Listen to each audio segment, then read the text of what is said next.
Well, here we are in a very special and unusual Derry and Tom's because I'm here with Phil. Not that that's unusual, but hello, Phil. Hi. Yeah. It's not unusual. It's not unusual for you Not to be in very Derry and often. Tom's, is it? No. No. But it's unusual in this case because we're 7 days out from the Friday night social for the first day of Rolling in the Ruins 2026. Are you starting to get excited? I'm both excited and nervous. Excited because it's something we've thought about doing for over 6 years. Because, of course, when did we first think about doing it? When we used to go to Rooftop Garden. That's at Rooftop Cafe. Rooftop Cafe. Yeah, so for everybody who hasn't paid attention to the podcast or listened to it, paid attention, that makes me sound like a school teacher, doesn't it? Pay attention. If you're not paying attention, you can't have your pudding. But no, if you're not a regular listener to the podcast, or you've just missed that particular podcast where we might have talked about it at some point, then originally we had this idea. I think this podcast has only been going 7 or 8 months, hasn't it? Because we started in September 2019, thereabouts. And then lockdown, when was that? March 2020. And then when lockdown lifted later that year, one of our first haunts that we were desperate to get back to was the Rooftop Cafe in Bradford. And run by the wonderful, if slightly eccentric, Definitely eccentric. James, the proprietor, who would scoot around going whoop, whoop, whoop, whoop, whoop, like Zoidberg. He was total Zobo. He did the arm movements as well. He did do the hand movements, yeah, and everything. But we had many, many great times, and that was almost a regular Saturday visit for us, wasn't it? Because it was a beautiful environment. Yes. Looked straight out onto... It was the top of Carla Sangam in Bradford, the arts centre, and it looked straight out onto Bradford Cathedral. An absolutely beautiful place just to sit, particularly in good weather. And to make things even better, the food was mostly good, even though they did have the moments. Yeah. But only occasionally there was... The occasional burnt omelette. Oh, God. That was James as well, in case you're James. listening. Yeah, James. that was James. You burnt my omelette. Yeah. But we spoke to James one day, and James was a very, very, very focused bloke who would... You know what? Can you remember how I originally discovered the Rooftop Cafe and why I started going in there in the first place? You were signing on? Because I was on the dole after being made redundant and I was signing on. And I looked for a cafe after I'd signed on, and I found the Rooftop Cafe and went there for a full English. And it was fantastic. And that very same day, he came over and talked to me, and we got on like an house on fire. And I just carried on going back, and then we started going. Anyway, this story is rambling already, which is not unusual for us. But after lockdown lifted, that late summer, early autumn, when Rishi Sunak was doing his Eat Out to Help Out thing, Yes.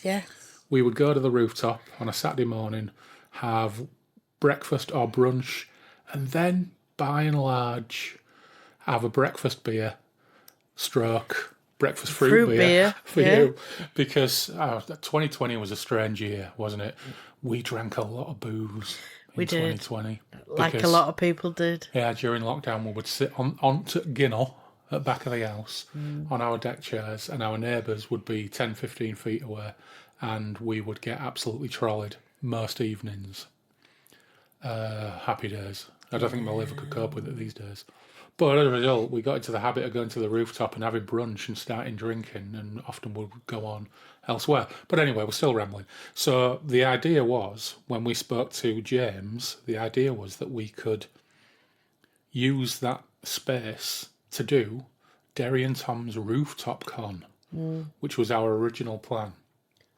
And then another lockdown happened, and the idea went away.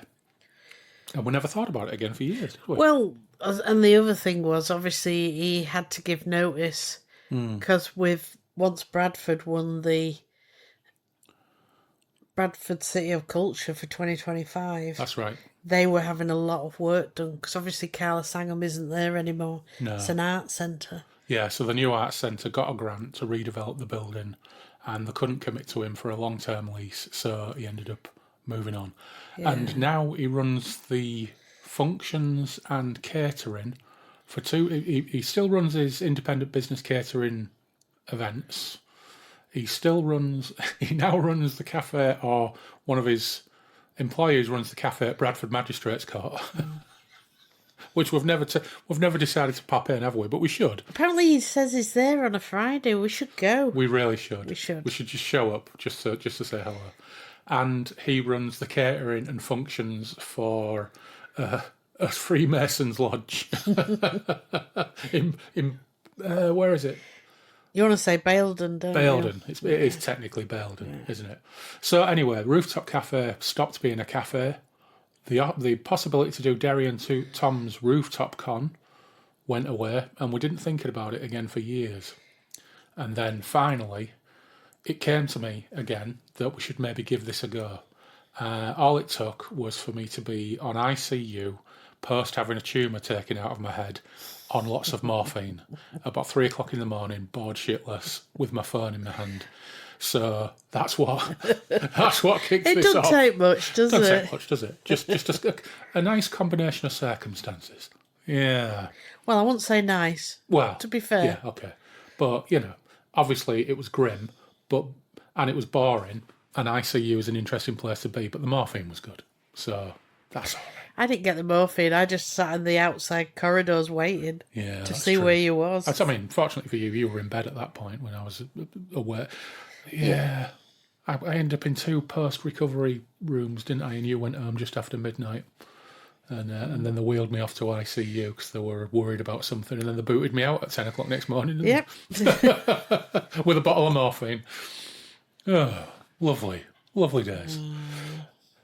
But another reason why this is an unusual Derry and Tom's recording is because, quite apart from the fact that I've got the hyper excitement about this finally happening in 7 days, that we have lots of friends and patrons who are coming to stay for the weekend in Bradford, some of whom I've interacted with online, some of whom I haven't, and I'll be meeting them. Well, we'll be meeting them for the first time. You'll have one of those scenarios where they'll go, "Hiya, Phil," when they hear your voice, which has happened to you at Grogmeet, hasn't it? It did. Yeah. But that's the other thing, isn't it? People from the gaming community, there's some are coming as well. Yeah. Which would be really nice to see people. So we'll be having a Friday night social. And have you thought about where we should go on the Friday night? I'm thinking Sunbridge Wells, because it's unique, because Waller's has plenty of cask beers and the other things that people might want if they're not real ale drinkers. And that Rose and Crown in there has lots of real ales as well. So Rose and Crown is multiple level and an interesting place. And Waller's is vaulted deep underground, and you have to go past the Skellingtons to get to it. I think we should take them in Wallace, because obviously there's the old pharmaceutical bit. which I think is really fascinating. And even you're sitting in the tunnels with the tables. I do like it in there. And Sunbridge Wells may well feature, the tunnels under Sunbridge Wells may well feature in my game. Yes, recording discipline. Getting too comfortable there, weren't you? Sorry, I was laid back. So the reason why I'm telling Phil off for getting too comfortable and failing to obey recording discipline is because the other thing that we're doing, other than me running a game on the Saturday and lots of other people running games, we've got 2 games, AM and PM, and then we'll be in the pub again Saturday night. Probably do Jacob's Saturday night, I think. Yeah. Yeah. And then Sunday morning, we will be recording a podcast with people who stick around. So I had a specific challenge, which was, right, I've got all the gear and no idea generally, but I do have all the gear to record a podcast with 2 people and 2 microphones. I've got that capability in multiple ways. I've got the thing that plugs into my phone with little wireless lavalier microphones. I've got the microphones that we've got now, which is the Rode NT1 that I bought you for your birthday, the purple one. And this is the first time we've been able to use it. Yeah, it's about over 3 years ago I bought you that. I've been regretting it ever since, thinking, I bought that bloody microphone, expensive Rode NT1 microphone, and we've never got round to using it. And not only that, you bought me a matching purple lead. Matching purple XLR lead, because that's how I roll. But the queer thing is that, the reason why we've never got round to using it is a different one, because generally when we record, we're recording online with someone via Riverside, and you're using the MacBook and I'm upstairs in the study. Yeah. It's not that often we record in person. But when we have recorded in person, generally Loz has been here, On one occasion, Taylor's been here. So once you've got 3 people, that starts to rule out my audio interfaces and my wireless lav setup because they're all limited to dual channel. So on this occasion, I thought, right, how are we going to mic up so there's going to be 2 teams, there's going to be a quiz, there's going to be a podcast. So you need to be mic'd up because you're going to be my quiz master. I need to be mic'd up because I'm the host, and we need to mic up our 2 teams. So we need 4 channels, ideally. We could have done it how we've done it in the past with an omnidirectional microphone in the middle of the table. But it doesn't sound that great. When we've recorded in this kitchen, when we've recorded in Loz's kitchen, we used that old Samsung G-Track Pro in Omni mode, and it's okay. I do some work with it to try and get rid of the reverb. It doesn't sound great. It sounds like you're recording people in a kitchen. It doesn't sound particularly good. And sometimes when we're away from home, we use the ones that attach to us. Yeah, the wireless lavalier mics, yeah. So the Rode Wireless Micro that you bought me for my birthday a couple of years ago. But we won't have enough of them. We wouldn't have enough. Right on cue, fucking yapping dogs start up next door. Shall I shut the window? No, sorry. So, dear listeners, if you hear intensely annoying yapping dogs, there's not a lot we can do about it. But anyway, so we needed a setup where ideally I could plug in 4 XLR microphones. So 2 Rode shotgun mics, one to mic up each team, mic for you, mic for me. Boom, we needed a 4 XLR input. Traditionally, 4 XLR input interfaces have been rather expensive and not particularly mobile. And for years, I've been looking at a Rode Procaster 2, but they're like 500 quid. So they're really, really expensive, and they're very large. So they're not particularly convenient. Just throw in a bag with 4 microphones and 4 microphone stacks. Yeah. Just doesn't work. You'd need a very big bag. But the advantage of something like the Rode Procaster 2 is you don't need to plug it into a laptop. You can record directly onto the unit itself and then transfer it onto your computer later to do all your editing in post. But all of a sudden, over the last 12 months, some options have started to appear, which are very current and have lots of good technological capabilities. So I was looking one that cost £159, the Zoom P4 Next, which looked great. And then I was thinking, right, well, okay, there's the Zoom H6 Studio, which is, I'm boring you all to death here. Just a little. Boring you all to death with technical talk. But the Zoom H6 Studio, which not only can you plug 4 XLR mics into, but it also has an XY stereo condenser mic attached. Ideally, these are used for field recordings, but you can use them to set up an entire studio setup to record microphones, instruments, the whole kit and caboodle. And I was looking at the Rode Procaster 2, which was on offer for £455. Now, the Zoom H6 Studio was about 350 quid, so it was 159, 350 or 450. But the Zoom H6 Studio is portable. You can sling it in a bag with some cables and some microphones. You can't do that with the Procaster 2. You could do that with the P4 Next, but it doesn't have the bells and whistles of the Zoom H6 Studio. So to cut a long story short and stop boring the piss out of everybody, I went for the Zoom H6 Studio. So here we are, testing it for the very, very first time. Phil's using our Rode NT1 Signature Edition for the very first time. Yes, very excited. I'm using a Lewitt Ray microphone, which I picked up last year, which is a nice little tidy condenser It's all microphone. right. It's not as pretty as yours. It's definitely not as pretty as my lovely purple one. No, it's definitely not as pretty as yours. But it does the trick. And, frankly, now I've figured it out, and now I've put some spectacles on, some reading glasses, so I can actually figure out what all the dials say because they're tiny, and read the little screen, it all seems to be working perfectly. Fab. So what we're going to do now is we're going to take a pause, we're going to drink some booze, and then tomorrow we're going to reconvene and we're going to talk about my preparations for running my game next Saturday, The Tale of Jeff Scratch. We're going to scroll on some maps because Phil very kindly went to the printers in Morrison's. Yeah, what a palaver that was. Fortunately, Ian, aka Biomass Art, found some really fantastic images of late 70s Bradford city map, and I actually ordered some off eBay and they came, but they were too big in scale, which is a shame, but they only cost like £1 each. So I've printed these out and we've sellotaped them together in the right places, and tomorrow we're going to scroll on them and we're going to put Guardian checkpoints and we're going to put Leeds Road Hospital brackets, reconditioning centre, stay away, and all that kind of thing. Yeah. Biohazards. Yes, we need biohazards. We do, yeah. And the other thing we're going to do, of course, is we're going to pre-generate your character for tomorrow night when we're going to play test this scenario that I'm going to run. And we're going to get the rest of the gang tomorrow night to create characters as well, using my old lazy tailoring of Barbarians of Lemuria. And then we're going to play it. And then next weekend, those characters that are generated by our home crew, I say home, our face-to-face gaming crew, consisting of your nephew, my cousin, betrothed, our mate Gemma. Yeah. And those characters will be the pre-generated characters for everybody to play next weekend. Good fun. So let's go and get some booze and reconvene tomorrow. Okay. But there ain't no point in weeping, and there ain't no point in crying. Let's laugh and make the most of it. After all, we're only dying. Okay, we're recording again. So it's the next day. It is after a nice evening. Yeah. Was it nice? I can't remember what we did. What did we do? We had a drink and then went to bed. Oh, yeah. Caught up on some darts, didn't we? Caught up on some darts and some sleep. Yeah. Decided to save for all mankind until later. Yeah, that's fine.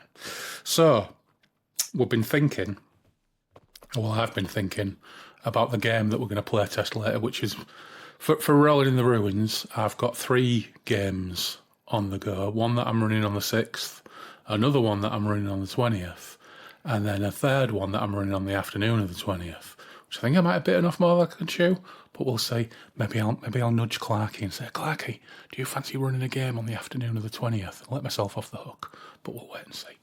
He might do, you never know. But he's a busy fella, he might not have time.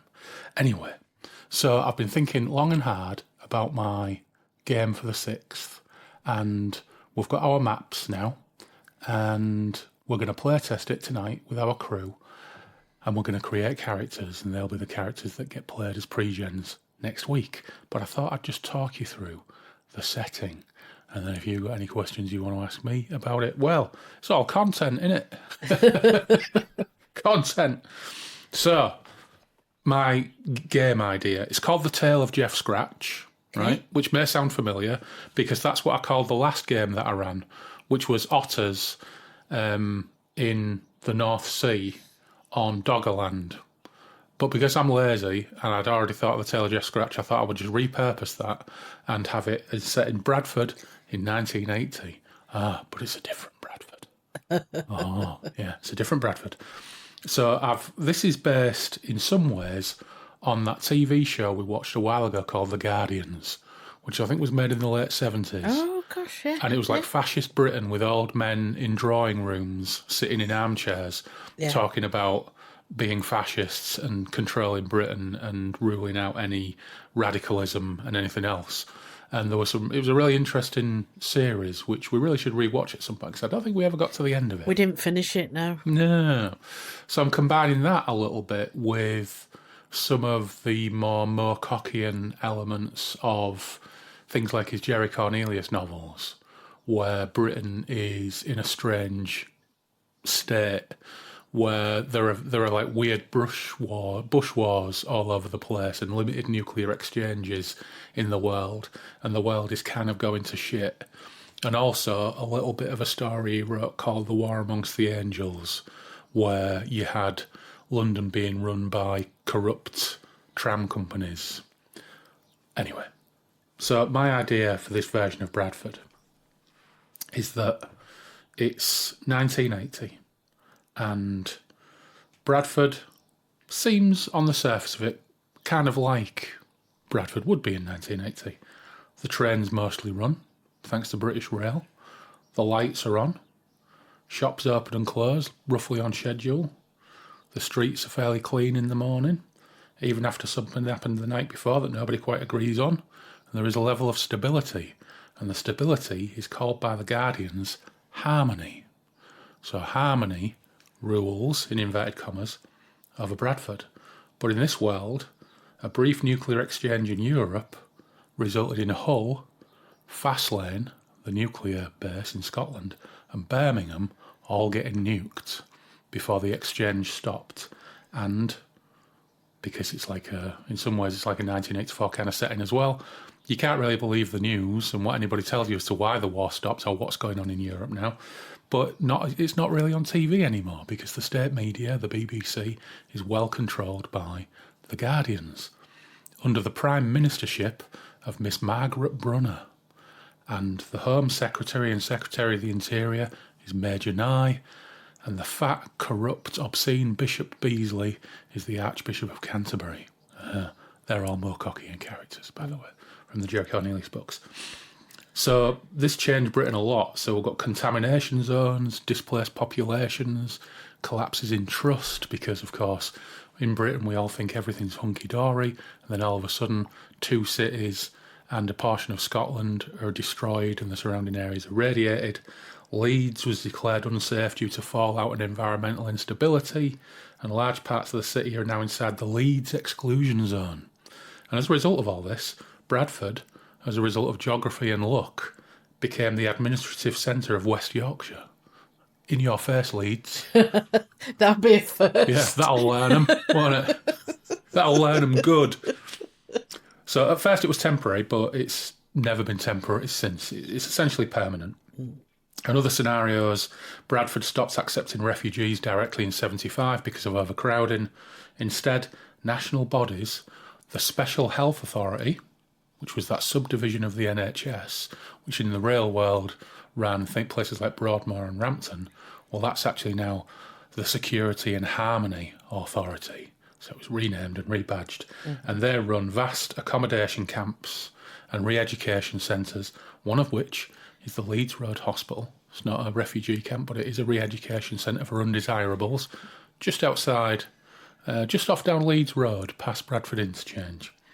So refugees from Leeds, Hull and surrounding areas are placed into a system of housing, assessment and reintegration. Yeah, all of this is kind of background detail. But inside Bradford, the Guardians, aka the Harmony officers, handle all bureaucracy around people, people's movement and social stability. They decide who's safe, who requires review, who needs further observation. Because we're essentially in Bradford living under a fascist regime to some degree, an uber-lawful regime where law has become an almost unbelievably inflexible system of repression. On the streets, you have to dodge the white shirts, who are youth auxiliaries drawn from local estates, who patrol streets and harass and question and intimidate. They don't hold real power, but they're the equivalent of the brown shirts in fascist Germany. I was just thinking that. Thugs and nasties. Yeah. And then there are... Give some people a little bit of power. Oh, yeah. Well, we know what happens then, don't we? We do. So, yes, you've got those as well. And then there are the silencers, who nobody officially really acknowledges, but the Guardians, that's the wing of the Guardians who, if something threatens the stability of the system, be it a radical recording, radical we'll get to because it could be many things, a poem, a testimony, or somebody repeating patterns of inconvenient truths by preaching to the public, or being what do they call it in Warhammer Fantasy Roleplay, an agitator, then the silencers are there to silence people and to silence illegal concerts, illegal poetry nights, illegal expression of culture. So anything that they don't agree to themselves. Anything they don't like.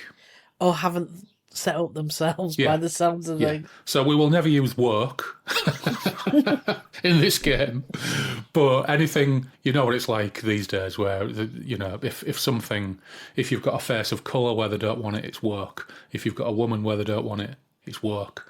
If you've got somebody of a different gender, or somebody who is gay or bisexual, or you've got somebody who disagrees with the politics of the day, or somebody basically who wants better things for people, these are the things that are generally considered verboten by the Guardians. There are curfews, which are enforced, and people have to have paperwork to move around the city. But it's not broken in a traditional sense, it's just highly regulated and organised. But it's very fascist, isn't it? Oh yes, but music still exists, but it's carefully shaped. So art is permitted so long as it doesn't disturb the status quo established by the Guardians and by Miss Brunner and Major Nye and Bishop Beasley. So do we have things like burning of books and records that All that stuff. Yeah. All that stuff. Public life's calm, predictable, and just a little bit numbing. And it's made a little bit worse. The most dangerous thing you can do is create something that is out of line, or express yourself in a way that is out of line or unapproved. You know, the other day when I was watching Widow's Bay and those weird pictures on the wall.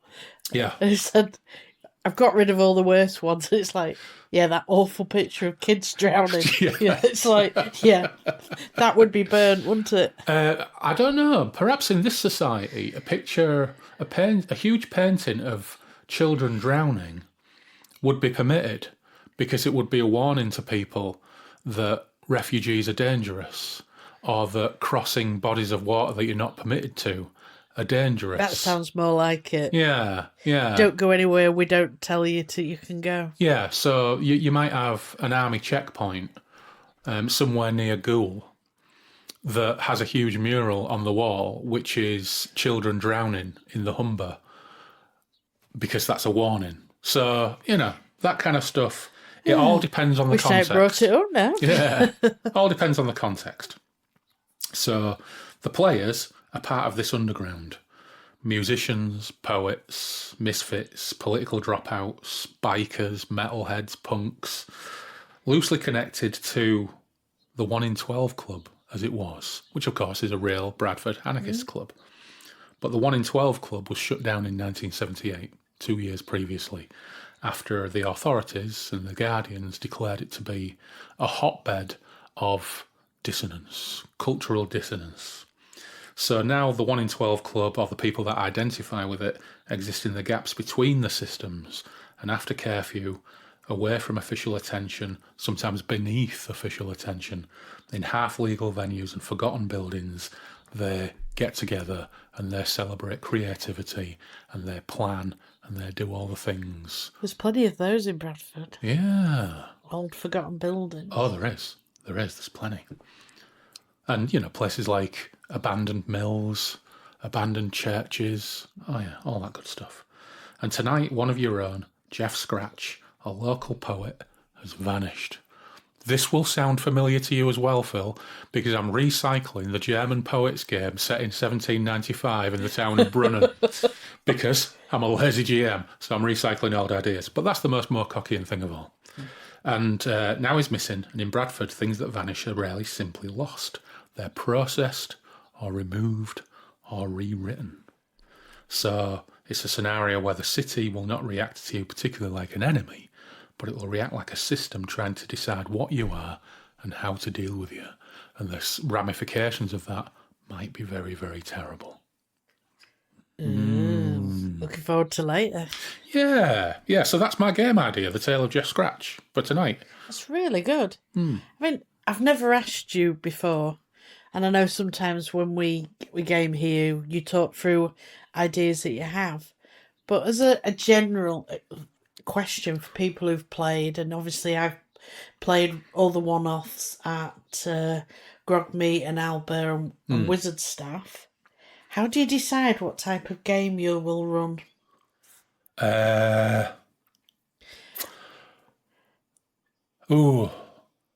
You know me, I think, pretty well now. When you've played every game I've run, apart from 1 or 2 online games that I did for some of the patrons, every game I've run in this kitchen, probably for the last 10 years, you've played. Mm-hmm. So you'll notice some common themes. One of the things about fantasy role-playing games is often there's a level of heroism involved. And players sometimes want to play larger-than-life, heroic characters who have magic swords and, all sorts of delicious capabilities. Or some people like to play superhero games. On a scale of 1 to 10, with 10 being like god-level heroics and 1 being picking weevils out of biscuits, where would you rank my average game? Oh, they're all very fast-paced and interesting. Yeah, but in terms of level of heroics for the characters heroics. and power level. Oh, it varies. It's usually not very high. It's generally 2 or 3, isn't it? It's I'm generally trying 2 to or be 3. good here. I'm trying to be... Yeah. And I think that's largely because whilst I don't really particularly enjoy games where... Well, I do enjoy games. So years ago, I played a Pathfinder playtest session with our friend Paul and an old friend of the Stimson family, Danny Ransom, and he ran a Pathfinder 2nd edition playtest. And it was very, very much how D&D is for a lot of people, which is maps, figures, tactical combat, and not much in between them. I enjoyed playing it. Danny's a great GM. Enjoyed playing with Paul and his friends. But the game itself wasn't really my cup of tea. Because if I run a game for 4.5 hours and there isn't a fight in it, I don't care. Because as long as the players interact, get into the characters, enjoy the situation that's established, then that's a successful game. So I think Emily once said after we did that space game that was sort of alien-esque. It was very alien. And we played the first session, never went back to it. But at the end of it, Emily said, best one yet. There wasn't a single fight in it. Wasn't a single fight in it. The game I've been running most recently, the Raven Sir Odd game, set in like a fantasy version of the Humber, using the Let's Play fucking D&D rules, which are like super stripped back, one side of A4 rules. I think we've played that 5 times. 5 or 6, isn't it? Yeah. 5 or 6, at least 4-hour sessions, and at least 2 of those sessions, maybe even 3, there hasn't been a fight. Or maybe there was a brief fight with a big crab in a sewer. Do you think we might have learned after attacking poor children who were starving? You know? Yeah. Yeah. Mostly we stay away from fights. That was mischief on my part, really. So that game started in media res, didn't it? So it started with you all in a snowstorm trying to get to the Raven Sir Odd over the frozen Humber with supplies for the priest who you were going to meet up with, and you got attacked, and because they wanted your food, and it was starving urchins. So you all decided not to kill them. Although somebody cast some kind of fire spell at them. Yeah, I think, was it Emily, was it? Yeah, then felt guilty afterwards. Yeah. But as a GM, I just kind of enjoy that kind of mischief, really. Let's have some moral quandaries, rather than, these are all orcs, orcs are evil, let's fight. But the other thing, obviously you can't do it on one-off shots, but the last game, we all became otters. And totally different. I know it was... Yeah, that's a bad habit that I've had over the years, that I tried it with this group, and I think it worked. I think, when we play that game again, we will continue the tale of the otters on Doggerland. But that was a case of playing a game for 5 or 6 sessions, then you find, or are handed a written account, and you read it, and then we switch over and you play the contents before we switch back. Yeah. And I once tried that with the Ramsey game. There's something about setting games in 1980. I think it's because, obviously, I grew up in the 70s and 80s, and I like 1980 as a point in time. I think it's a really interesting point in time. So that's kind of part of how you decide what type of game and at least the era, if not the content. Yeah, I think if I'm going to run a game, I want to run something that I enjoy thinking of things for, and find it relatively easy to think of things and moral binds and potential conflicts and mysteries and all that type of thing. I ran that Star Wars game once. We had a great time with it, but we never rushed back to it, did we? And yet we loved it.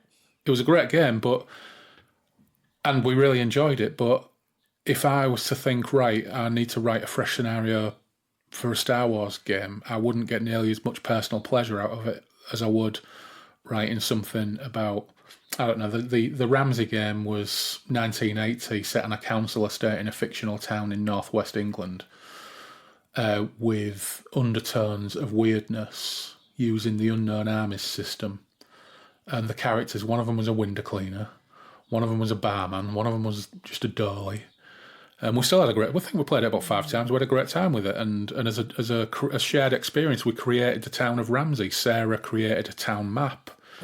It's only geography and distance that stopped us continuing with that game. With the Star Wars, had we all been meeting up again the next week or even a fortnight later, we could have run a follow-up.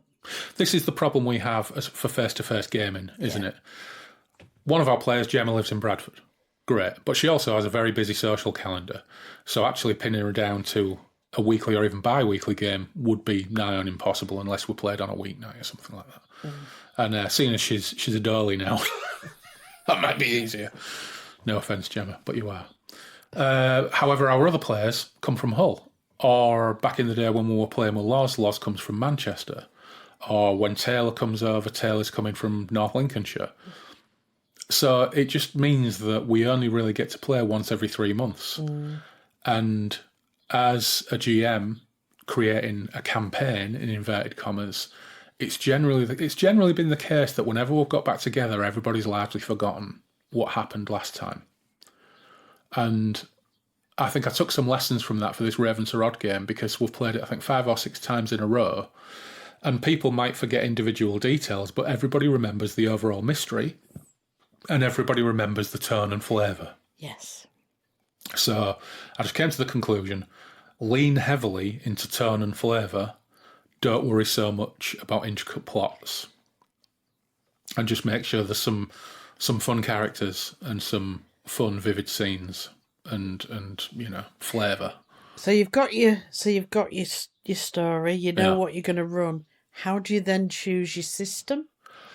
Once again, I'm extraordinarily lazy. Now it's funny and it might be by the time this goes out, it might have been the last episode, or maybe the episode before. But the episode we put out a few days ago with Malcolm Craig, where we're talking about Twilight 2000, a game from the 80s that was a post-nuclear war game where you're all, ostensibly, if you write it rules as written, you're likely to be US servicemen, but you can also be other servicemen, trapped in post-nuke Poland, trying to survive or do whatever. And I ran the second edition of that, and I played the first edition of it, and there were loads of other systems around at the time. I ran MERP, we played Dungeons and Dragons, we played Call of Cthulhu.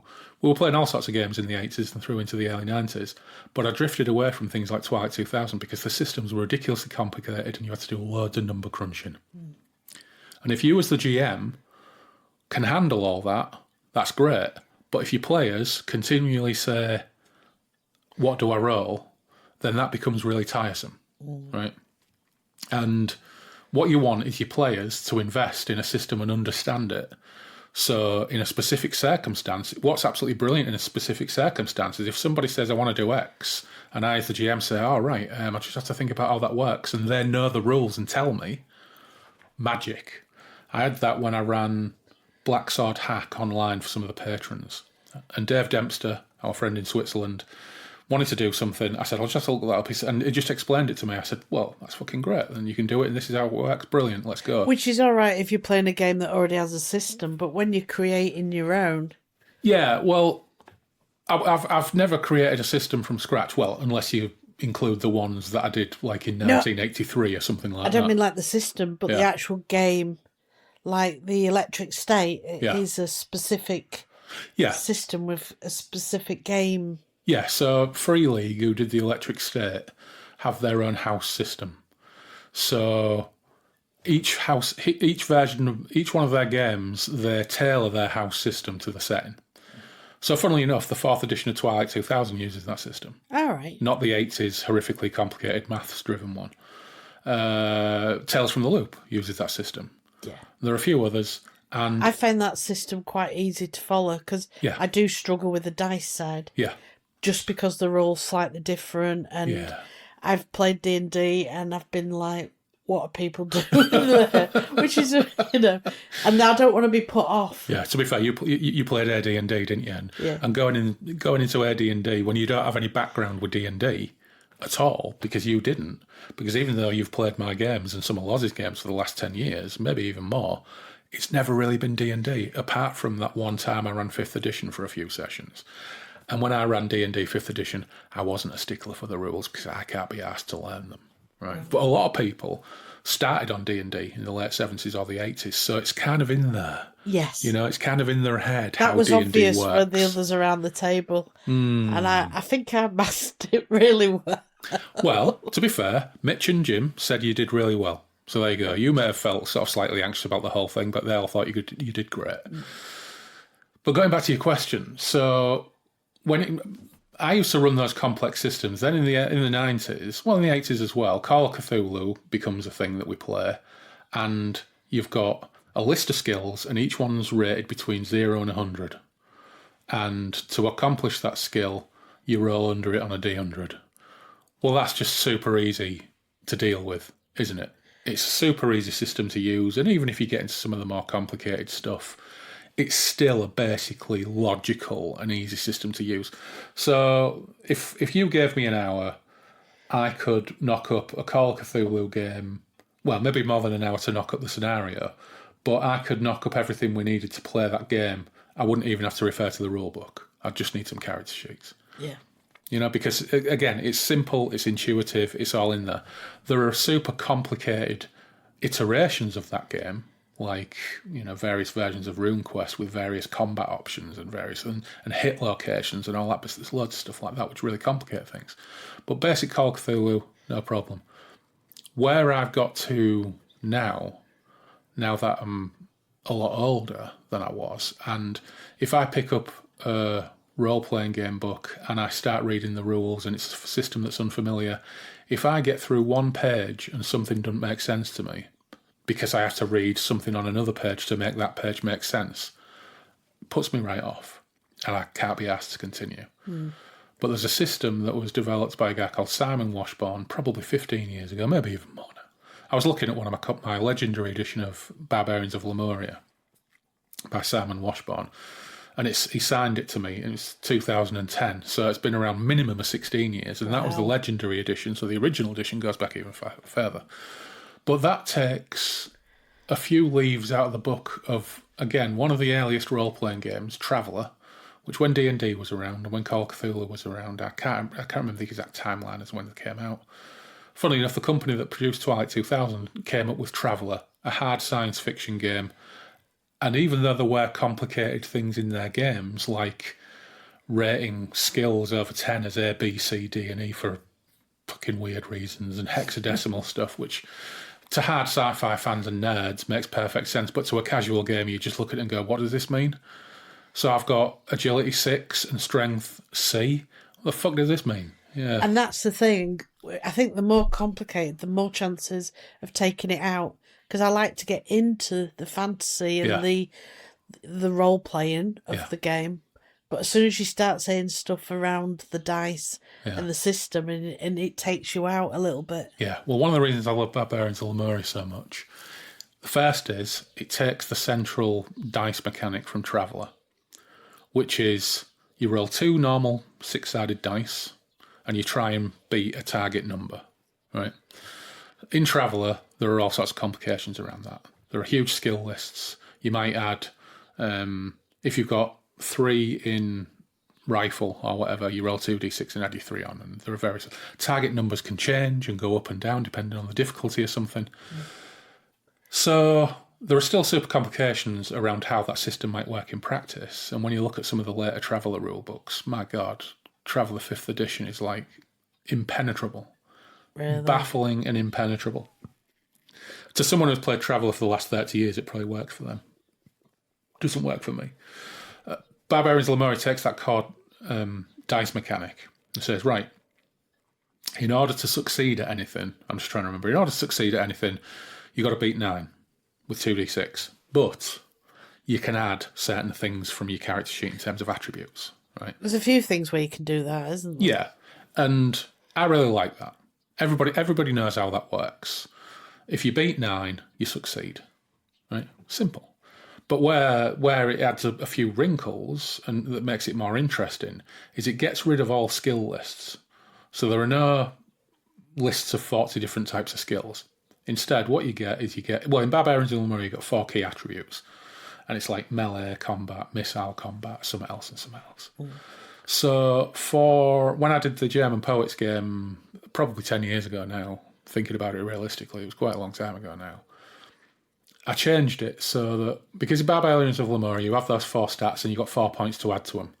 There can be any of them can be 0, and you can go up to 3 in any of them. So you put your 4 points wherever you like, as long as it's a maximum of 3 in any one.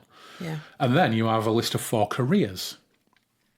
And this bounces off some of the fantasy fiction that you've had in the past, where Conan has been a pirate, a sailor, a thief, a warrior, a general. It's been all these different things.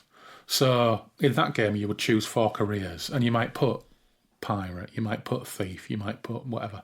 And again, it's 4 points, and you can have 0 in one. 0 just means you've got a passing familiarity with it.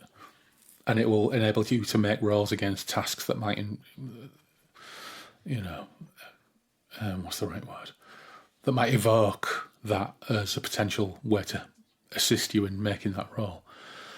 So what I did for that German game was I changed the 4 core attributes, because there was also initiative and some other bits and pieces. But I thought I'll change those 4 core attributes. And what did I end up going with? I ended up going with... stand by, I'll find it because it's closed again. Here we go. So I went with fighting, loving, thinking, reacting, talking, and watching. 6 points, put them where you like. You can have 0 in any of them, but you can also have up to 3 in any one of them as well. But put those 6 points where you like. That's quite some interesting ones there as well. Yeah, and it worked really well for that poet game, didn't it? Because I think Lars put loads into loving and talking. Yeah. And then you have your careers. So I'm thinking for the Bradford 1970s careers. And this could be like, you could have postie, 0, because your dad was a postman. So you've got a basic familiarity because your dad used to talk about it. It doesn't mean you had to actually do these things. So you've got, and this, we'll talk later when we generate characters with the gang. We might expand upon these as well. So postie, milkman, roofer, window cleaner, toilet fitter, bidet fitter. That's a little gag about carrying out your convenience. Shop steward, driver, usher, punk, burglar, fence, student, bedroom programmer. Maybe someone's really good on a ZX80. Gardener, factory drone, rocker, new romantic, roadie, electro pioneer. So and then essentially anything anybody can come up with that sounds reasonable that can have as one of those 4 careers. So let's say that your dad was a postie, right? I've got postie 0, but actually I was a conscript for 2 years as well. So I'll have conscript as one of those, which means I've got basic army experience. Actually, since I left, I've become a new romantic, and my hair is getting massive, and I'm playing the bass. And, something else. Maybe Mam was a nursing auxiliary. So I'll put 0 in nursing auxiliary, 0 in postie, but I'll put 2 in conscript and 2 in new romantic. And then we'll have some traits as well, which add specific bonuses in specific circumstances.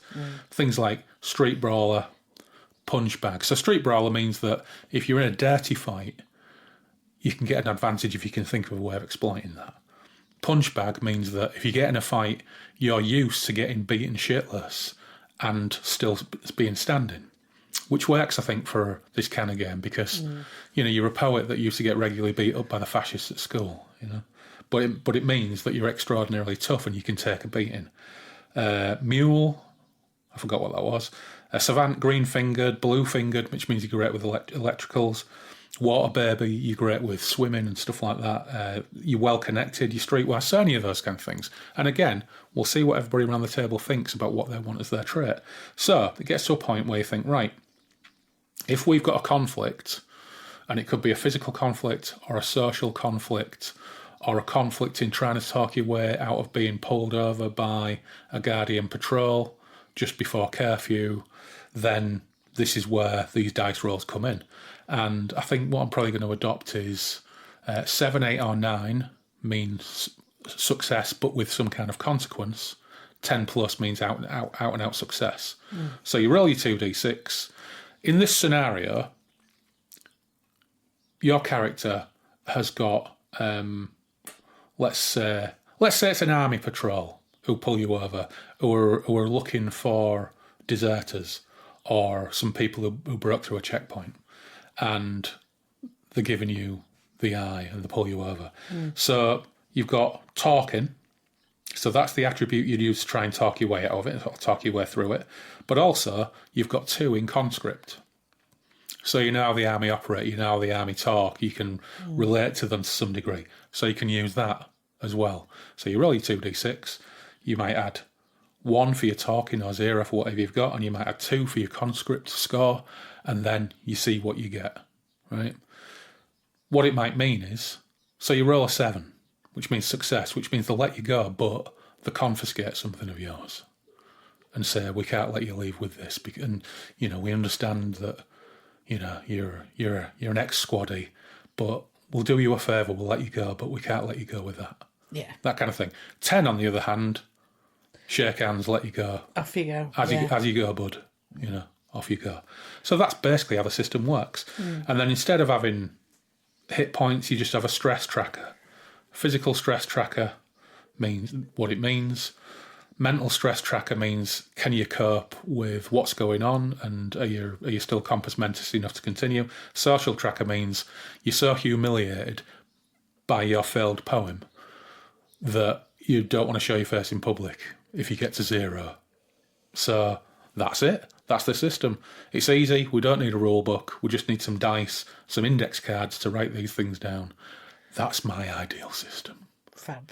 Because nobody need refer to a rule book. Wonderful. Yeah. Anyway, next thing. Yeah. So like you say, we've been playing for many years. Your games, Loz's games. Each one will run for a while. Yeah. And then we started going to, I started going with you to Grogme, and then we went to Albert last year. Yeah. So I've got this new experiences of playing one-offs. Yeah. And all the games I've played, I have to admit, I've enjoyed them all. Very different, but they've all run to time. How do you do that? Especially you, because you're terrible at stuff like that. Yeah. How do you make sure you run within your 3.5 hour slot? That is going to be the biggest challenge I've got, I think, because you know full well that whenever we run games, we never ever get to the point. Never. They go on and on and on forever. And I'm really, really bad at that. So this is going to be a key challenge. This is why I want to play test it tonight, because I want a start, a middle, and an end that we can do in 3.5 hours. I've never run a convention game. The one time I ran a game, the first time I ever ran a game for the patrons was supposed to be a one-shot. We played it 4 times and still never finished it. But then I ran a game called The Doom of Captain Delius, the Black Sword hack game, for some of the patrons. That was Ian, Dave Dempster, Jeff from the Appendix N podcast, Dave, aka Sonus frontman Dave, and was it Norman? Oh, I feel terrible for leaving someone out now. But anyway, that game... Oh, no, it was Paul Lilly. That game went exactly to time. It went 3.5 hours, and it worked perfectly. It had a start, a middle, and an end. So I've managed it once. Because this must be difficult for anyone who's starting to be a GM for the first time. Which kind of goes together with my next question. You're thinking of becoming a GM and running for systems for people, games for people. And this was something that what if your players do something you're not expecting at all, and you feel like you've been taken down a rabbit hole and you don't know where it's gone? Well, sometimes that's why you can never predict what players will do. And I think the more... I think there's probably a bell curve that the more casual the gamer, the more likely they are to go off on wild tangents. And the more used they are to playing games that GMs are running for them, the more inclined they are to help the GM out by understanding what he's trying to do and helping him out, or her, in actually achieving those goals. And then you get to the far end of the bell curve where you have gamed so much over the years that there are some people who are super, super experienced gamers and super, super experienced GMs that will throw in curveballs because they're thinking, I'd have done it this way. One of the games I played the last time, a lot of the players were regular GMs. Yeah. And the person running it was fantastic. Everything that they threw at him. Yeah. And I'm like, wow. Yeah. I have to say. And I think a lot of the players who go to things like Grogmeat and Owlbear are very wise, very understanding players, and they don't want to throw curveballs for the GMs. They just want to support the experience. It wasn't that they were throwing curveballs. It was just they had a lot of ideas in their head, so they were putting this, and I'm like, wow, how does the GM keep all this in his head? Yeah, and of course the flip side to it is, as a GM, you just have to anticipate that. And you can't anticipate and have a written page for every potential scenario that a player comes up with. There are two ways of dealing with that. One is if the players come up with it, you don't feel prepared for it, you try and railroad them back onto your path, which isn't very satisfying for me as a GM and isn't very satisfying for the players who want to go off on that tangent. So the trick is, if I've prepared a scene in my head where they go down this path, they get a clue, they proceed from A to C, B to C to D, or maybe they go A to D, then back to B, and then to C, whatever. If they come up with something you haven't thought of, just take some of the elements of what you had thought of and inject them into that instead. And if you do that well, but one of the weird tricks about being a GM is to give players the perception that it's a sandbox, whilst in practice you are still driving the bus to a certain degree because you have to. It's just if they direct the bus over a rough, muddy field, you've just got to be prepared for that to get it back onto a path. Yeah, and so some of the most fun games I think that we've had is because players haven't necessarily followed a trail of breadcrumbs. They've just created fun scenarios and created fun encounters and created fun situations. What can you do that in a 3.5 hour con game? I'm not convinced you can to a particular degree unless you go in completely freeform. And I know that there are people who are quite prepared to go and run a con game and basically wing it and let the players control and dictate the flow of things. And maybe that's the right way to do things. You've just got to be able to, at some point as the GM, certainly if you want something to conclude with some level of satisfaction, be able to intercede and introduce an element to the game that provides some kind of closure. And yeah, it involves, I think, thinking on your feet. I was really good at this 25 years ago. I'm not so good at it now because I don't think my brain's wired the way it was 25 years ago. So I tend to need to be go in with a lot more preparation.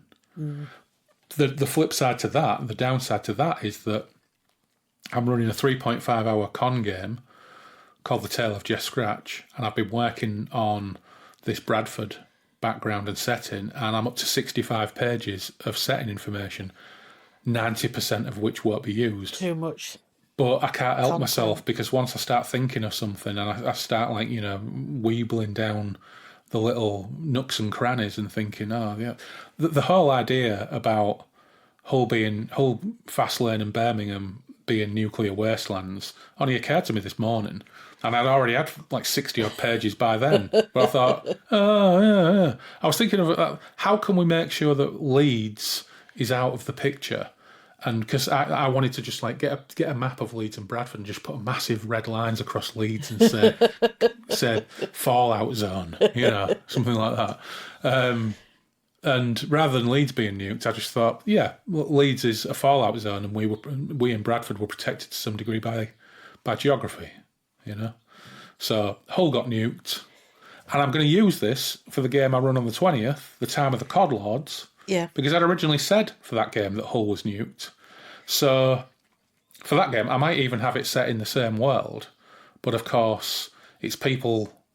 That one's more like, you know, the Hull equivalent of Hawkwind, or psychedelic warriors trying to fight the powers that have running an evil empire from Grimsby Docks, and they've outlawed Haddock. Yeah, that kind of stupidity. But I remember a game I played, I don't know if it was this year or last, and at the end the GM had said he'd played it first with a different set of people. Yeah. Totally different result. Yeah. Well, Clarkey, when he did the Tenerife game, Clarkey's a past master at this, because he'll come up with a scenario and an idea, right, post-apocalyptic Tenerife, and then he ran that, I think, for 5 or 6 different groups of people. Largely at the same time, just on different nights. And every single group just did something and came up with something different. How did he keep it all in his head? No if idea. They were running at the same. No idea. I don't know how he does it. Oh, wow. Because I don't have the mental capacity or bandwidth to be able to do that anymore. No, because you're playing the same game. Yeah. Be easy to forget. Yeah. But of course, the setup's the same. Yeah. But the game becomes what the players do.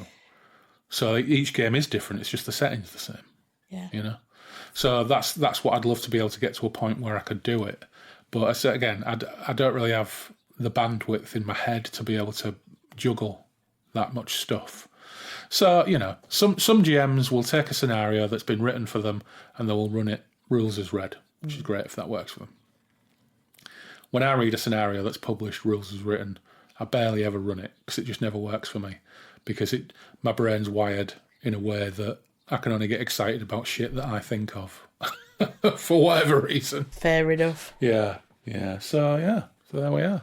Thank you. That answers a little bit. Yeah. Well, I think now we're gonna pause for a while, because we're gonna go and put our feet up and watch the Challenge Cup final, which is in Some of it. Has it started? Oh shit! It started. We can. It'll be on the Beeb, so hopefully we'll put it. It'll be on the Beeb. We'll start it on iPlayer from the beginning. Anyway, nobody wants to hear this. Yes, we're going to go and watch the Challenge Cup final, and then by the time that's all done, we'll be able to just lay out the table. Our players will be arriving at 6 o'clock, and we'll see how it all pans out. Fingers crossed. I'm sure it'll be fantastic.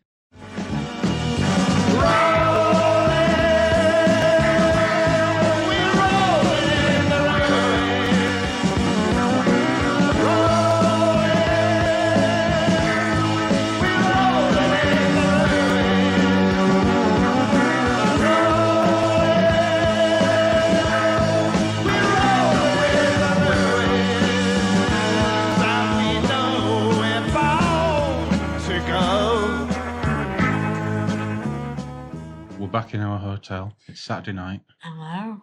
Last night was our first Rolling in the Ruins social with about 18 people. It was great fun. And today was our first day of gaming goodness at the Ginger Goose with somewhere in the region of 35 people. So 5 tables of 6 or 7, so a little bit over 30 people. And it's been a lovely day, hasn't it? It's been a fabulous day. Everybody I spoke to has enjoyed it. Yeah. And everybody seemed to be enjoying the games. When I saw you, probably had a better view of that because you were taking pictures. I was. I took some moments to step up and move around the room. Now, of course, what we have to remember is, due to some kind of ridiculous, absent-minded disaster on Friday morning, we left your mum's in Grimsby, and I left my jacket there with my car keys in it. You did. Yeah, so my car keys. So I couldn't get in the car when we got home because I only have one set of keys for that car. And my Panasonic Lumix G2 camera was in there that I was going to take some high-quality photographs. And the box of Rolling in the Ruins mugs that we got for people for the podcast quiz tomorrow morning was also locked in the car. So we had a little bit of stress and panic Friday afternoon, didn't we? We did. While we thought, right, we need alternative quiz prizes. What do we do? But we thought of something, and we figured it out. You did, and it was a great... It meant me wrapping more things up, but we know how I like that. That's all right. We've got some stuff wrapped up, and you enjoy that. You find it therapeutic. I do. That settled me down a little bit and settled my nerves down a little bit, so that was really, really good. Then we came and checked into our hotel in Bradford, which, it does beg the question, why on earth did we stay in a hotel in Bradford when we were really only a 20-minute bus ride away from the Ginger Goose? Well, we just had a lot of stuff that we wanted to carry around, didn't we? And also, we wanted to spend that time with everyone. Yeah. It wouldn't have been the same if we were going home on a bus. No, it wouldn't. That's true. And it's nice to be able to, we're just seeing Chris off to his hotel at the Midland. We're here in the Holiday Inn Express. But let's just talk about today, which was the day where we had 5 tables of gaming in 2 slots over the course of the day in the function room above the Ginger Goose. And what did you enjoy about What were you looking forward to about today? So I was looking forward to meeting new friends as Yeah. well as old. Yeah. I was looking forward to playing games with different people again, which I totally got. I was looking forward to my nephew and his friend enjoying it. Mm. And I have to say, everybody seemed to be enjoying it. Yeah. The good thing about Joe and Eddie, which is Joe, of course, is your nephew, and Eddie is his mate who's never played a game ever in his life but was game curious. They're in the mid to late 20s, aren't they? How Yeah. old's Joe? Joe is 28. 28. So he only gamed for the very first time with us last year and took to it like a duck to water and has been an ever-present at our gaming table. And Eddie, this was his first time. So Eddie put himself out there to come and play with complete strangers. And by all accounts, he did very well. So well done. Yeah, well done, Eddie, and well done, Joe, as well. Yeah. Yeah, so that was smashing. But I think they were in really, really good hands this morning because one of the GMs who came to deliver games was the legendary Simon Bailey, game designer of Golden Heroes in the 80s, and he's still out there knocking out role-playing games, and he was using his own game code of the Space Lane today, tailored very much to Moorcock, and all we heard from his table all morning and all afternoon was laughter and good vibes. Yeah, totally. Yeah. And Simon's coming back in a fortnight to do it all again. Oh, is he? He is. Oh, yeah. fantastic. Yeah. So we had a lot of great GMs today, a lot of volunteer GMs put in effort. So what really I found remarkable about this is that people want to come and play, and that's great. We've had someone come from as far afield as Lowestoft, which is a hell of a bloody drive. From Folkestone? Yeah. Was it Folkestone? Was it Folkestone or Lowestoft? I'm sure he said Lowestoft. No, Folkestone. Maybe we're talking to a different guy. I'm sure he said Lowestoft to me. Maybe we're talking about different people. Well, it could be Folkestone and Lowestoft. And we've had people come from Somerset. We've had a huge gang come from Newport. And another couple from South Wales. They've come from all over the country. They've come from London, the South East, Bristol. Yeah. Sale. Lincoln. Bramley. Brough. Yeah. So people make the effort to come Huddersfield. and play the games and enjoy the games, but there's a special level of respect reserved for people who will spend the mental energy and the creative energy to put these games together, to come and run them for absolute strangers. Yeah, thank you to you all. Absolutely fabulous. And, when this goes out, we will do a roll call of those GMs and the attendees as well. That would be big great. Thanks. Yeah. So, what games did you play today? So, I played Dirk's game this morning. Mm-hmm. And then this afternoon, Mitch's. Now, you were quite worried, weren't you, about the game systems, because Dirk's was running a variant of Stormbringer and Mitch was running Stormbringer this afternoon. So you played Stormbringer for the very first time twice, and you asked me about the system. How did you get on with it?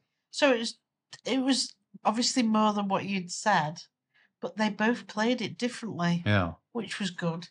Other than the fact, thank you, Mitch, I was a beggar. Yeah. I had so little going for me.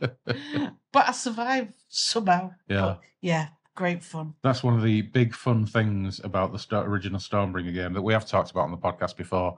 You can end up playing an absolutely fucking useless, hopeless beggar, but it just introduces role-playing opportunities. And because it was original as well, it was very strict. Yeah. At times I was like, oh, can't do that. Yeah. But good fun. Well, Mitch likes to run, not quite rules as written perhaps, but he likes to run fairly close. He hews quite close to the line of the Yes, system, doesn't yeah. he? Yeah. But in a fun way. Oh, totally fun. Was Dirk a little bit more freeform? Yes, he was. Yeah. But again, great fun. Thank you, Dirk, for all your column hugging. So what was your character in the Dirk game? Oh, You can't remember. hold on. It's because I've just played a beggar. Yeah. I know. It was 8 hours ago. It's a long time in role playing, isn't it? Yeah. Yeah. Well, maybe while you think about that and try and remember what character you played in Dirk's game. Dirk, if you're listening to this, I'm so sorry. But I ran my Bradford in 1980 game this morning, which of course we play tested last week. It was really good fun playing a game set in Bradford, and the climax of the game was at Bradford City Hall, which we had a magnificent view of out of the window behind us, or behind me anyway. The players all had a brilliant view of Bradford City Hall, the panoramic wide windows from the Ginger Goose function room.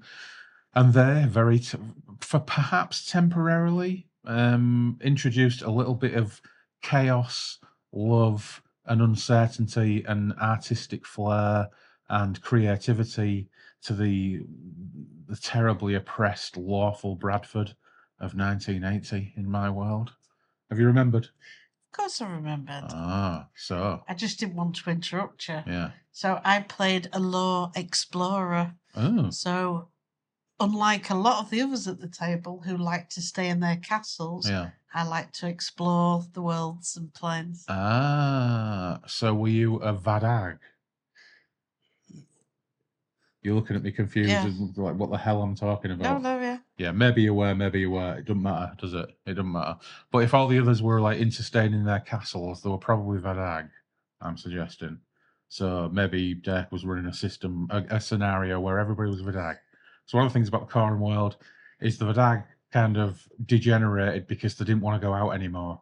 And they just stayed in their castles and in their various gymnasia compiling massive musical suites and being I decadent. think it was pronounced differently. I think that's why I looked at you a bit. Ah, well, yeah, well, it's Moorcock, innit? So you can pronounce it a fucking billion different ways. But I think it is Mm. based on the letters you've just said. Yeah, yeah. And then in the afternoon, I played Malcolm Craig's second edition of Hot War, run by Malcolm himself. And that was a lot of fun. I was a big fan of Cold City and Hot War, the first editions. And we had a really good time with it. Yeah, it was really good. And then, we wrapped up and everybody was very happy to have been here. And lots of people have said, are we doing it again next year? Mm. And that's all very nice. So we've just been back to the pub and we've caught up with people, and lots of people have gone out for a curry again, second night running. But I think the other most rewarding thing about this weekend is the amount of people who either haven't been to Bradford for years or have never been to Bradford. Yeah. And they've come into Bradford City Centre and they're all really, really pleased with what they found here. And also those who went in our Waterstones, which is beautiful. Yeah. You have to go see it. So it's very rewarding to hear that people came to Bradford and thoroughly enjoyed their experience, which is how it should be. So that made us as Bradford dwellers very happy, Yes. didn't it? But it's not over yet. We're going to have a good night's kip. We're going to get up for breakfast, and then we're headed back to the Ginger Goose to record a podcast with the people who are sticking around. And I think there's going to be at least a dozen people still around in the morning. Yes, I would think so. So that'll be fun. And I've compiled a silly quiz that we can record in the morning. Yeah. So I think that we'll wrap that up for now. And I won't see you in the morning. I'll see you in a few seconds after I switch this recording on. Well, we'll get some kip. We'll get some kip. Maybe have a cup of tea. Right, bye for now. Bye for now.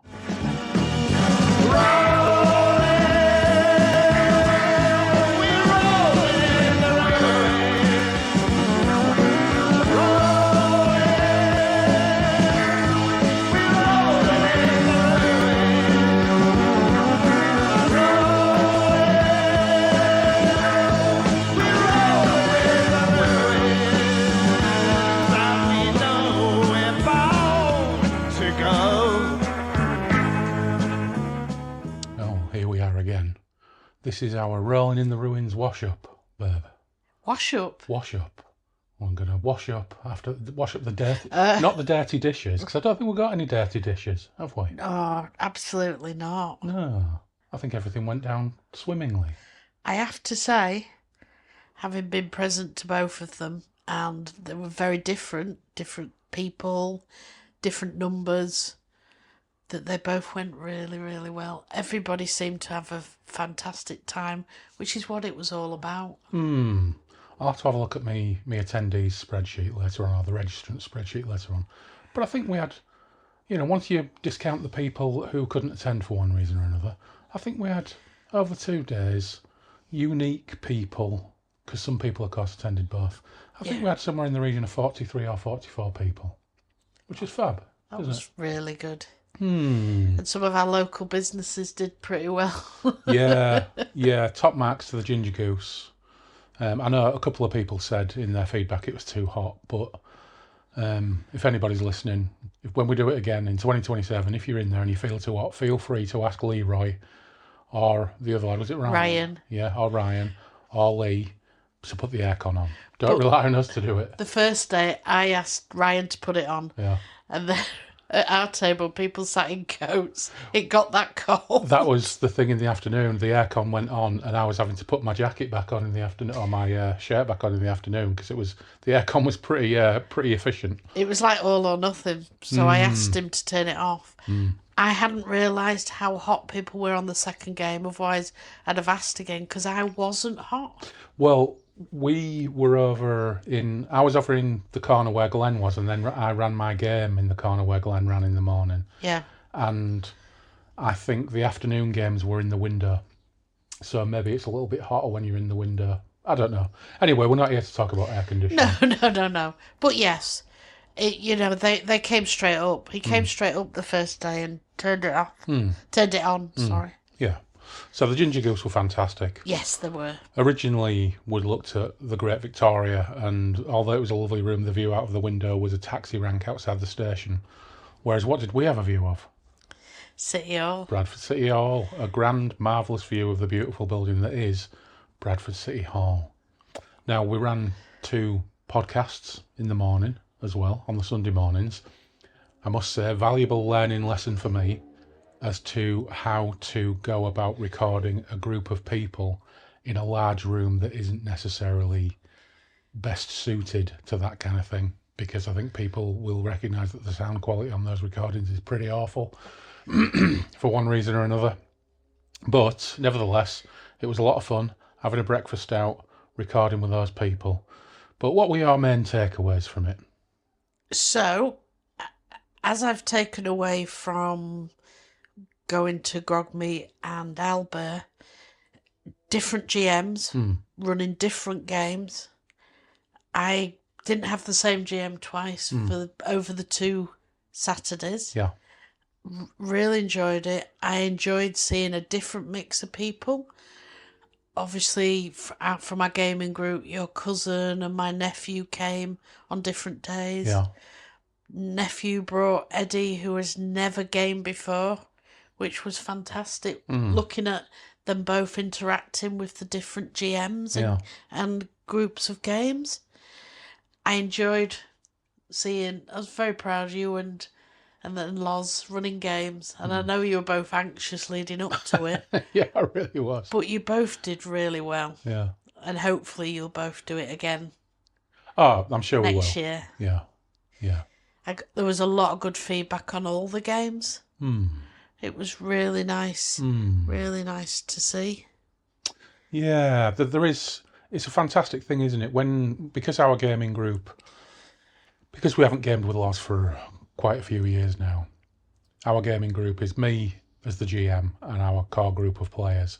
The opportunity to play, in my case, 2 games with 2 different GMs and different groups of players, it's fabulous. It's such a great time. And for you to play with 4 more GMs that aren't me. So over the course of your time at Grogmeet, twice, Albert once, and another one coming up, another Grogmeet coming up as well, you're getting around there and you're experiencing loads and loads of different GMs, lots of different systems. And it's just a good time, isn't it? I love all the people that we've met. I have to say, we've met a lot of lovely people. But what was special about these was we had people from our gaming groups from Manchester and Leamington Spa, and we also had friends, we had family, our gaming group, all mixing together. Yeah. And, the number of people who said, there's really met some really lovely people. Yeah. So more networking going on. And hopefully, they'll all come back again. Yeah. Yeah, it was a great mixture, wasn't it? Did you you spoke directly to Eddie after his first game, didn't you, over the lunchtime? Yeah. What did he make of it? Because I never really spoke to him. We didn't go into detail. It was quite a quick, because I then waited for you. They went off for lunch. Yeah. But they just said they really enjoyed it. Obviously participated in it. And they looked like they'd had a good time. Yeah. One of the GMs said that Eddie was a little bit kind of, rabbit in headlights at first, but then he kind of very quickly zoned into the wavelength that you need to be on. And from that point onwards, you'd never believe in a million years it was his first game. Yeah. Which is great, isn't it? Oh, absolutely. Because I suppose for people listening, probably should explain that even our nephew Joe has now played maybe... How many times have we played our Let's Play fucking D&D game? 6 times? Six. So he's played an RPG 6 times. That's it. And it's only in our home group. Because he came over to Bradford a couple of years ago, or a year ago, however long it was. We got absolutely langered at Lena's cocktail bar in Sunbridge Wells. And he declared himself D&D curious. And of course he knows that we play role-playing games. And to a lot of people, Emily, for example... D&D is just like a catch-all term for role-playing games. Yeah. So once he'd got a skinful in him, he started talking about D&D and that he was RPG curious. So to us, to me specifically, I suppose, that was like dangling a particularly big fish in front of my nose. You jumped on that so quickly. Yeah. It was like, well. Yeah. So we invited him to our next game. We started a whole new... mini campaign specifically for that, and he is another member of our crew who I think Gemma has only played probably 10 or 12 face-to-face games, all in our kitchen. Yeah. Because although she plays D&D with her friends, it's online. So Gemma's experience of face-to-face role-playing games is via our kitchen. So that's Gemma, that's Joe, and then Joe goes home, talks to his friend Eddie about his experience with role-playing games, and Eddie is like, that sounds quite good fun. And the weird thing about Joe and Eddie is they're both like, proper lads, aren't they? They're sport billies. They're not your classic RPG type that that you would generally get these things. They're kind of young, sporty, outdoors types. Yeah. So it just goes to show that this game appeals to all sorts of people. This kind of escapade, and it was really, really wonderful. And everybody feels very safe within the gaming community. It's a nice community. But talking of nice, it's been really nice to showcase Bradford. Yes, it really, really has. On the first day when we were out, there was a comment from one person who we were out with who said, "Oh, there's a lot of homelessness, isn't there? But it's a northern city, isn't it?" And I think once people get past... I mean, even when we were walking to Jacobs one night, some guy went to you, "Hey, love, drugs make the world go round." I forgot about that. It all adds to the character of the place, doesn't it? It all adds to the character of the place. So yes, it's a northern town. It's got all of its poverty. It's got all of its deprivation. It's got its substance abuses. It's got its people with mental health problems. It's got everything that a northern town has.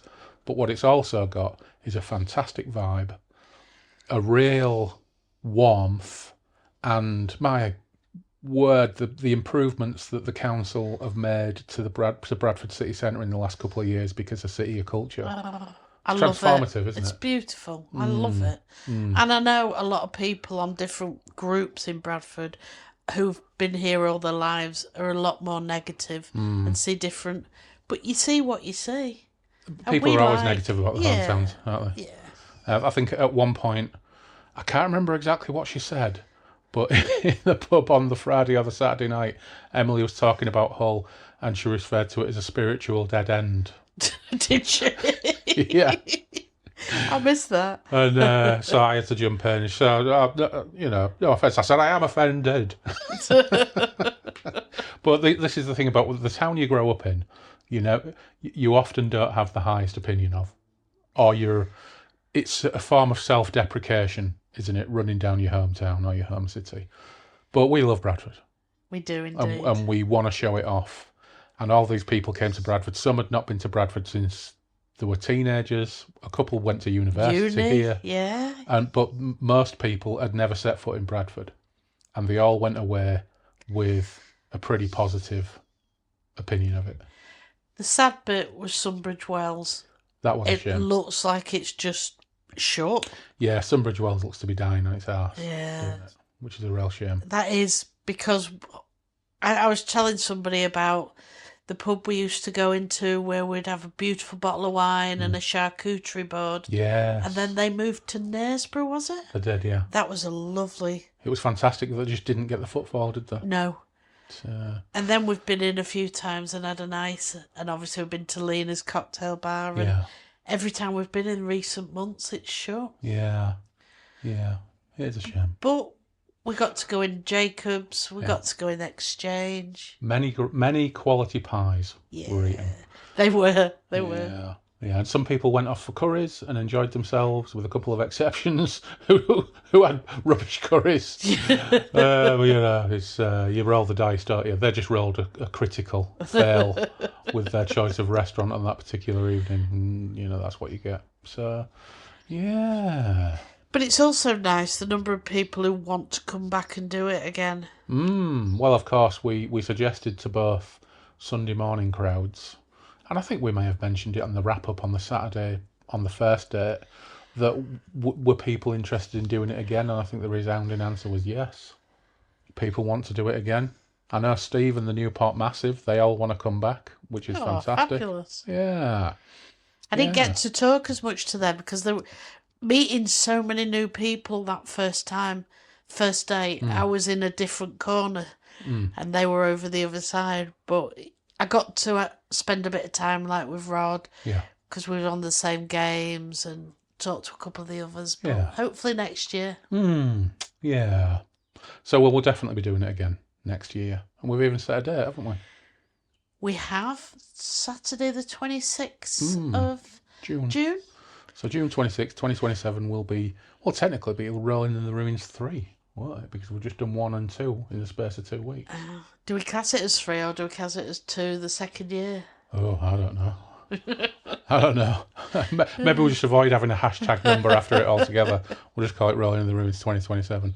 But yeah, it was a thoroughly rewarding experience right across the board. The other thing is, and I was very panicky, is I made cakes for both of them. So I got quite into my groove with it in the end. I was quite pleased. So next year, if there's any suggestions, I can maybe make something different. I want that rhubarb cake. What rhubarb cake? We got rhubarb last week, and I said to Phil, I wonder if it's possible to make a rhubarb cake. Oh, you did. Sorry, I made a crumble. You made a rhubarb crumble, which was also awesome. But I am now intrigued. I did look it up on Google, and I am now intrigued by the idea of a rhubarb cake. Well, something to think about. Maybe something for 2027. Stroke, as soon as I can get some rhubarb and get Phil to bake a rhubarb cake. Yeah. But how do you feel after setting all this up? A combination of relief and feeling very, very happy and rewarded by the entire experience. Because, organising something is easy. The anxiety of whether people... Because there's that old thing, isn't it? If you build it, they will come. But there is always a level of anxiety about, will they come? Will we have enough GMs? Will people pull out? And actually, people did pull out. But the first day, we had 5 tables of games across the day twice, and on the second day we had 3 tables of games across the day twice. even had it only have been 2 or even 1, okay, the expense of hiring the function room at the Signature Goose for 1 table of games would be a little bit, over the top. But it still would be a great day, because playing games with people that you enjoy spending time with is always a great experience. Playing games with people who you enjoy being in the company of and meeting new people, and you also found that you enjoy their company as well, and also meeting people who I've had a relationship with via the podcast for more than 6 years in some cases, but I've never met in person, and bonding with them over this kind of activity and just them being all round top quality people, and being able to GM for them or play with them, or seeing them GM for you and other people, and how much they put into it, how much of themselves they put into these things.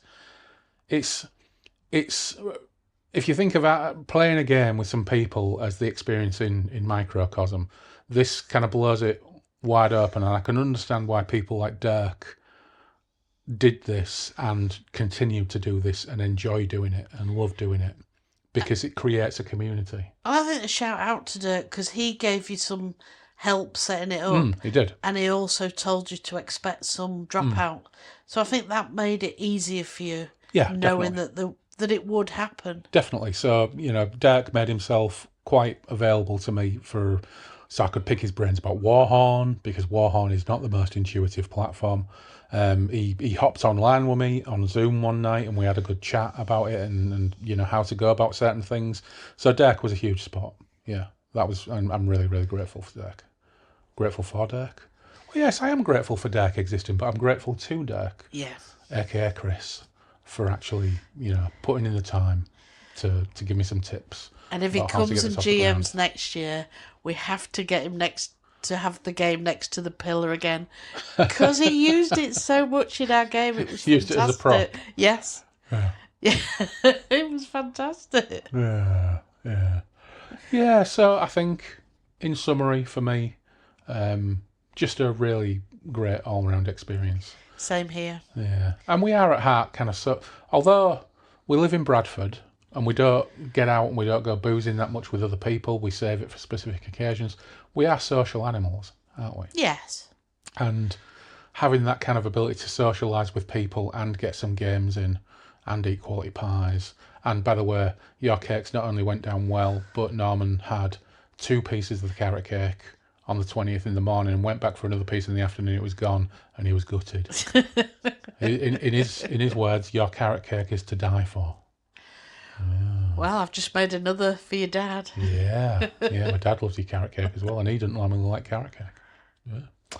So there we go. Anything else you'd like to express about the whole thing, or should we just wrap it up and see him next year? I just think, as a catch-all, thank you for everyone for coming and making it such a special 2-day event. We loved it. Everybody else said that they loved it, and here's to 2027. Yeah. See him all next year, won't we? See them all next year.